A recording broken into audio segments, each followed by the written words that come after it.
ham muxlislar anchagina ko'p edi. Biroz avval, ammo ko'ryapsiz, kuchli yomg'ir tufayli menimcha ular biroz panaga kelishgan. Yomg'ir tingan zahotiyoq ular maydonga qaytishadi.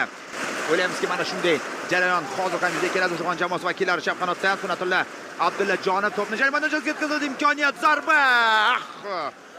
Yaxshigina vaziyat yuzaga kelganda Sarvar Abduhamidovda, ammo uning zarbasi darvoza o'yinning shu to'pning harakatlanishi va darvozabonga biroz qiyinchilik tug'dirishi mumkin. Imkoniyat, zarba yo'llangan edi, ammo noaniq. Bu safar ham ikkala jamoalar xavfli vaziyat yaratishga muvaffaq bo'lishdi.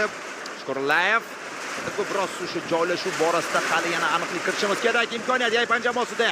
Mana bunday xato bir-birlariga to'pni uzatish jarayonida olisdan zarba ko'ngildagidek chiqmayapti.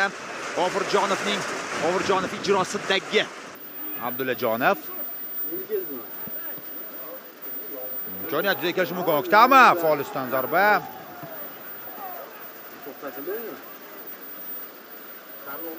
Yana bir ko'ramiz. Olisdan Behruz Oktamov zarbasi. Devor uslubida chiroyli o'yin, yetkazib berish mumkin. Tursunov to'pni jarima nijatiga yetkazib bermoqda. Zarba, darvozabon to'pni egallab olyapti. Qodirov ekan. Yana bir ko'ramiz. To'p unga yetkazib berilgan edi.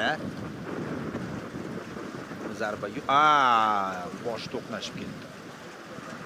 Ikki o'yinchi bosh bilan to'qnashib ketgan ekan. Boshdan olingan jarohat uchun o'yin darhol hakam tomonidan to'xtatilishi kerak, bu qoida. Zarba yo'llangandan so'ng Abdurasulov yaxshi qoldiryapti to'pni. Hech kim yo'q, hujum chizig'ida, mana shu bo'shliqda. Ammo hujum to'xtab qolganicha yo'q. Yaypanda imkoniyat. Zarba ko'ngildagidek chiqmayapti.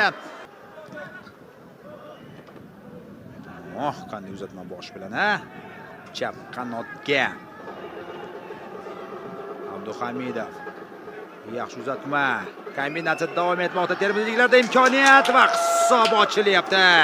17-raqamda Sarvar Abduhamidov 1-0.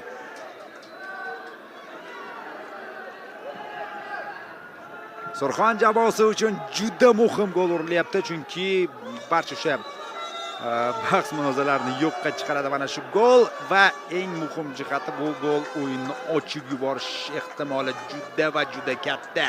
Yana bir bor ko'ramiz. Chinaydi oxirigacha o'ynadi. To'pni sheriga yetkazib bergan edi bu yerda. Kamronbek Yusupov o'z vaqtida uzatmani amalga oshirib bergan edi. Va vaziyatdan unumli foydalandi Sarvar. Hozir ko'ramiz. O'zi boshlagan hujumni o'zi yakuniga yetkazmoqda.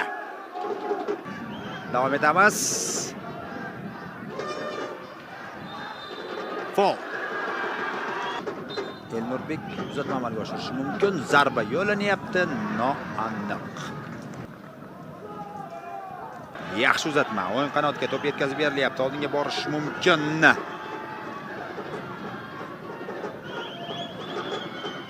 Bunday zarbalar darvozabonga muammo tug'dirmaydi.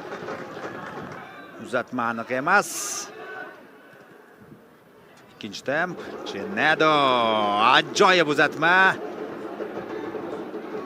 Yana Chinado o'tkir burchakdan yana bir uzatma amalga oshirishga harakat qilib ko'rdi. O'zi zarba yo'llayapti.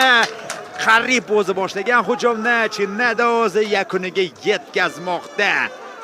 Ana shunday xursand bo'lyapti va katta ehtimol bilan bu uchrashuv va mana shu guruhdagi bevosita termizliklarning joylashuv borasidagi barcha savollarni yo'qqa chiqarib qo'ymoqda. Stefan Chinado takroran ko'rishingiz mumkin. Mana bu yerda uzatma sherigi amalga oshirdi. Qabul qildi. Bir harakat bilan birga bir holatga chiqarmoqchi edi. Mana bu yerda esa darvozabon nigohi to'silgan edi va Chinado aylanma zarba bilan olis burchakni nishonga olmoqda. Yana biror ko'rishingiz mumkin. Birinchi uzatmasi o'tmadi. Himoyachidan qaytgan to'pni yana o'zi egallab olgan holda olis burchakni hujumda raqib tomonidan, raqib maydonida izlanadi. Bu esa sariq kartochka olib kelishi mumkin hozir. O'yin qoidasi buzilganligi qayd etildi. To'pni o'ngga kiritdi, imkoniyat, zarba, Kyuber. Oradagi farqni qisqartiryapti. Vaqt juda kam qolgan. To'pni egallab tezroq markazga yaypanliklar boryapti. Albatta, kelgan shu uchun muxlislar uchun baribir raqib darvozasini ishg'ol qilishi kerak edi.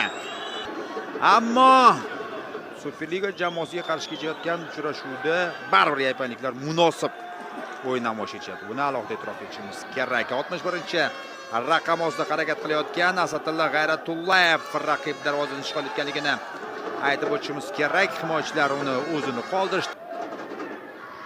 To'p uzoqlashtirilyapti. Chinado bilan yelki-melki kurash juda qiyin ekan.